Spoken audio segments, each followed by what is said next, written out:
ಎಲ್ಲರಿಗೂ ನಮಸ್ಕಾರ. ನಾನು ನಿಮ್ಮ ಪ್ರಸನ್ನ ಇವ್ರನಾಡು ಮಾತಾಡ್ತಿರೋದು. ಪ್ರತಿ ವರ್ಷಂತೆ ಈ ವರ್ಷ ಕೂಡ ಕ್ರೀಡಾಕೂಟ ಹಿರಿಮನೆ ಪ್ರೌಢಶಾಲೆಯಲ್ಲಿ ನಡೆಯಿತು. ಇದರಲ್ಲಿ ವಿಶೇಷ ಏನಂದರೆ ಸರ್ಕಾರಿ ಹಿರಿಯ ಪ್ರಾಥಮಿಕ ಶಾಲೆ ದೇವಚಳ್ಳ, ಸರ್ಕಾರಿ ಪ್ರೌಢಶಾಲೆ ಏಲಿಮಲೆ ಹಾಗೂ ಜ್ಞಾನದೀಪ ವಿದ್ಯಾಸಂಸ್ಥೆ ಏಲಿಮಲೆ, ಈ 3 ಶಾಲೆಗಳು ಒಟ್ಟು ಸೇರಿ ಈ ಕ್ರೀಡಾಕೂಟವನ್ನು ನಡೆಸುತ್ತಿರುವುದು. ಪ್ರತಿ ವರ್ಷವೂ ಹೀಗೆ ಜಂಟಿಯಾಗಿ ನಡೆಸಿದೆ. ಇದೊಂದು ತುಂಬ ಸಂಭ್ರಮದ ಕ್ರೀಡಾಕೂಟವಾಗಿರ್ತದೆ. ಹಾಗೆ ಈ ಕ್ರೀಡಾಕೂಟದಲ್ಲಿ ಎಲ್ಲ ವಿದ್ಯಾರ್ಥಿಗಳು ಸಂತೋಷದಿಂದ ಭಾಗವಹಿಸ್ತಾರೆ. ಆಮೇಲೆ ಈ ಕ್ರೀಡಾಕೂಟದಲ್ಲಿ ಒಂದು ವಿಶೇಷ ಏನಪ್ಪ ಅಂದರೆ, ಈ ಬಾರಿ ಸರ್ಕಾರಿ ಪ್ರೌಢಶಾಲೆ ಎಲಿಮಲೆಯಲ್ಲಿ ದೈಹಿಕ ಶಿಕ್ಷಣ ಶಿಕ್ಷಕಿಯಾಗಿರುವ ನಿರ್ಮಲೇಶ್ವರಿ ಮೇಡಮ್ ಅವರು ನಿವೃತ್ತಿ ಹೊಂದಲಿಕ್ಕಿದ್ದಾರೆ. ಶರಣು ವಿನಾಯಕ ಶರಣು ನಿನಗೆ ಶರಣು.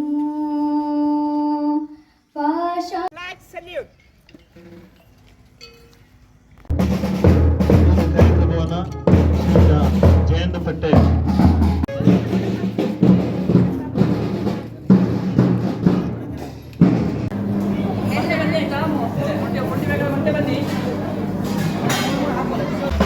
ಸುದೀರ್ಘ 27 ವರ್ಷ ಒಂದೇ ಶಾಲೆಯಲ್ಲಿ ಸೇವೆಯನ್ನು ಸಲ್ಲಿಸಿದ ನಿರ್ಮಲೇಶ್ವರಿ ಮೇಡಮ್ ಅವರು ಅವರ ಕೊನೆಯ ಕ್ರೀಡಾಕೂಟವನ್ನು ಮುಗಿಸಿ ಯಶಸ್ವಿಯಾಗಿ ಮುಗಿಸಿ ವೇದಿಕೆ ಅಂತ ಬರ್ತಾ ಇದ್ದಾರೆ.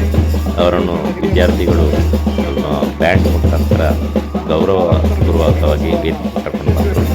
ಹಾಗೆ ಇನ್ನೊಂದು ವಿಶೇಷ ಏನಂದರೆ, ಒಂದು ಸರ್ಪ್ರೈಸ್ ಆಗಿ ಅವರನ್ನು ಗೌರವಿಸಬೇಕು ಅಂತ ವಿದ್ಯಾರ್ಥಿಗಳು ತಯಾರು ಮಾಡಿಕೊಂಡಿದ್ದರು. ನೋಡಿ, ಅವರಿಗೆ ಇದು ಯಾವುದು ವಿಷಯವೇ ಗೊತ್ತಿಲ್ಲ. ಸರ್ಪ್ರೈಸ್ ಆಗಿ ಅವರನ್ನೊಂದು ಈ ಕೊನೆಯ ಕ್ರೀಡಾಕೂಟದಲ್ಲಿ ಒಂದು ಗೌರವಿಸಬೇಕು ಅಂತ ವಿದ್ಯಾರ್ಥಿಗಳು ತಯಾರು ಮಾಡಿಕೊಂಡಿದ್ದರು. ಅವರ ವಿದ್ಯಾರ್ಥಿಗಳು ತುಂಬ ಸಂಭ್ರಮದಿಂದ, ಅವರ ವಿದ್ಯಾರ್ಥಿಗಳು ಹಾಗೆ ಸಹೋದ್ಯೋಗಿಗಳು, ಶಾಲಾ ಮುಖ್ಯೋಪಾಧ್ಯಾಯಿನಿ ಸಂಧ್ಯಾ ಮೇಡಮ್ ಅವರು ಎಲ್ಲರೂ ಕೂಡ ತಯಾರು ಮಾಡಿಕೊಂಡಿದ್ದರು.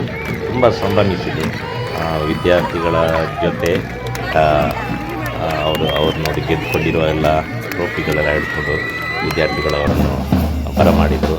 ಆಮೇಲೆ ಮತ್ತೊಮ್ಮೆ ಬ್ಯಾಂಡ್ ಮುಖಾಂತರ ಅವರನ್ನು ಮೆರವಣಿಗೆಯಲ್ಲಿ ಕರೆದುಕೊಂಡು ಬಂದು ಅವರನ್ನು ಗೌರವಿಸಿದರು.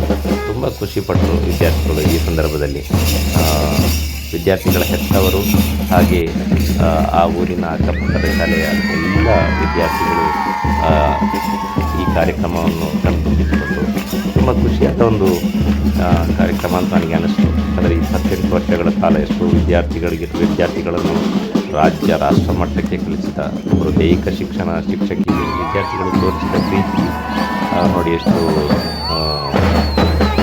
ಖುಷಿಯಾಗಿತ್ತು. ಅಂದರೆ ಈ ಶಿಕ್ಷಕ ವೃತ್ತಿಯೇ ಹೀಗೆ, ಇದರಲ್ಲಿ ಮಾತ್ರ ಈ ಗೌರವಗಳು ಎಲ್ಲರಿಗೂ ಸಿಗುವುದಿಲ್ಲ. ವಿದ್ಯಾರ್ಥಿಗಳು ಎಷ್ಟು ಪ್ರೀತಿಸಿದ್ದಾರೆ ಅವರನ್ನು ನೋಡಿ. ಸಂಧ್ಯಾ ಮೇಡಮ್ ಅವರು ಪೇಟ ಶಾಲು ಹಾರ ಹಾಕಿ ಗೌರವಿಸಿದರು. ನಮ್ಮ ಶಾಲಾ ಸಂಚಾಲಕರಾದ ದೇವಿ ತೀರ್ಥರಾಮ್ ಸರ್ ಅವರಿದ್ದು ಈ ವಿದ್ಯಾರ್ಥಿಗಳೆಲ್ಲರೂ ಕೂಡ ಅವರನ್ನು ನೃತ್ಯದ ಮುಖಾಂತರ ಸ್ವಾಗತಿಸ್ತಾಯಿದ್ರು. ಸುತ್ತ ನಿಂತು ಒಂದು ಕಣ್ಣಿಗೆ ಹಬ್ಬವನ್ನು ನೀಡುವ ಒಂದು ಕಾರ್ಯಕ್ರಮ. ಎಲ್ಲ ವಿದ್ಯಾರ್ಥಿಗಳು ಸಂಭ್ರಮಿಸ್ತಾಯಿದ್ರು. ಈ ಸಂದರ್ಭದಲ್ಲಿ ಹೆತ್ತವರು ಕೂಡ ಜೊತೆಯಲ್ಲಿತ್ತು, ಹಿತೈಷಿಗಳು ಹೆತ್ತವರೆಲ್ಲ. ಒಂದು ಸರ್ಪ್ರೈಸ್ ಆಗಿತ್ತು ಕಾರ್ಯಕ್ರಮ ಆದ ಕಾರಣ ತುಂಬ ಖುಷಿಯಾಗಿ ನಡೀತಾ ಇತ್ತು ಅಲ್ಲೆಲ್ಲ. ಮತ್ತು ತಯಾರಿಗಳನ್ನು ಮಾಡಿಕೊಂಡಿತ್ತು ವಿದ್ಯಾರ್ಥಿಗಳು ಮತ್ತು ಅವರ ಸಹೋದ್ಯೋಗಿಗಳೆಲ್ಲ. ನೋಡಿ, ಕೇಕ್ ಕಟ್ಟಿಂಗ್ ಎಲ್ಲ ಮಾಡ್ತಿದ್ರು. ತುಂಬ ವಿದ್ಯಾರ್ಥಿಗಳು ತುಂಬ ಖುಷಿಪಟ್ಟರು. ಮುಖ್ಯವಾಗಿ ಶಿಕ್ಷಕರನ್ನು ಗೌರವಿಸುವ ಈ ಸಂದರ್ಭದಲ್ಲಿ ತುಂಬ ಖುಷಿಪಟ್ಟರು.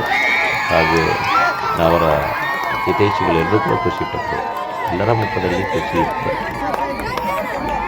ನಾವು ಕೂಡ ತುಂಬ ಖುಷಿಯಿಂದ ಈ ಕಾರ್ಯಕ್ರಮವನ್ನು ನೋಡ್ತಾ ಇದ್ದೆವು. ಯಾಕಂದರೆ ತಿರುಮಲೇಶ್ವರಿ ಮೇಡಮ್ ಅವರು ಪ್ರತಿ ಕ್ರೀಡೋತ್ಸವದಲ್ಲಿ ಅವರು ಬಿಸಿಲಿನಲ್ಲಿ ಒಣಗಿಕೊಂಡೇ ಕೆಲಸ ಮಾಡುವ ಇವರು ದೈಹಿಕ ಶಿಕ್ಷಣ ಶಿಕ್ಷಕಿ. ಅವರು ಅದಕ್ಕೆ ಎದುರ್ತಿರಲಿಲ್ಲ. ಯಾಕಂದರೆ ಗ್ರೌಂಡಿಗೆ ಇಳಿದು ಕೆಲಸ ಮಾಡುವ ಕೆಲವೇ ಶಿಕ್ಷಕರಲ್ಲಿ ಅವರು ಕೂಡ ಒಬ್ಬರು. ಹಾಗಾಗಿ ಅವರನ್ನು ಸಹಜವಾಗಿ ವಿದ್ಯಾರ್ಥಿಗಳು, ಶಿಕ್ಷಕರು, ಆಮೇಲೆ ಪೋಷಕರು ಎಲ್ಲರೂ ಕೂಡ ಅವರನ್ನು ಗೌರವಿಸ್ತಾರೆ. ಅವ್ರ ಮೇಲೊಂದು ಪ್ರೀತಿ ಇದೆ.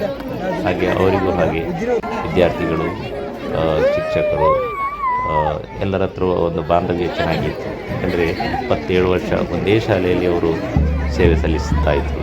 ಆದ ಕಾರಣ ಈ ಕಾರ್ಯಕ್ರಮವನ್ನು ಸಿಹಿ ಹಂಚುವುದರ ಮುಖಾಂತರ ಅವರ ಕೊನೆಯ ಕ್ರೀಡೋತ್ಸವವನ್ನು ಅವರು ತುಂಬ ಖುಷಿಯಾಗಿ ಮುಗಿಸ್ಕೊಳ್ತಾ ಇದ್ದಾರೆ. ಅವರಿಗೊಂದು ಗಿಫ್ಟ್ ಕೂಡ ವಿದ್ಯಾರ್ಥಿಗಳು ಹಾಗೂ ಶಿಕ್ಷಕರು ನೀಡ್ತಾ ಇದ್ದಾರೆ. ಒಂದು ಸ್ಮರಣಿಕೆ ಈ ಸಂದರ್ಭದಲ್ಲಿ ಸಾರ್ವಜನಿಕವಾಗಿಯೂ ಅವರನ್ನು ಗೌರವಿಸಿದ್ದಾರೆ.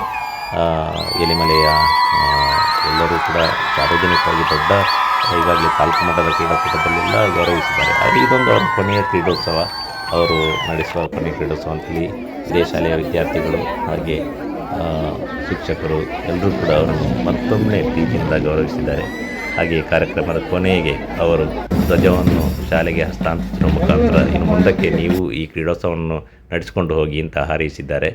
ಮತ್ತೊಮ್ಮೆ ಒಳ್ಳೆಯದಾಗಲಿ ಮೇಡಮ್, ವಂದನೆಗಳು.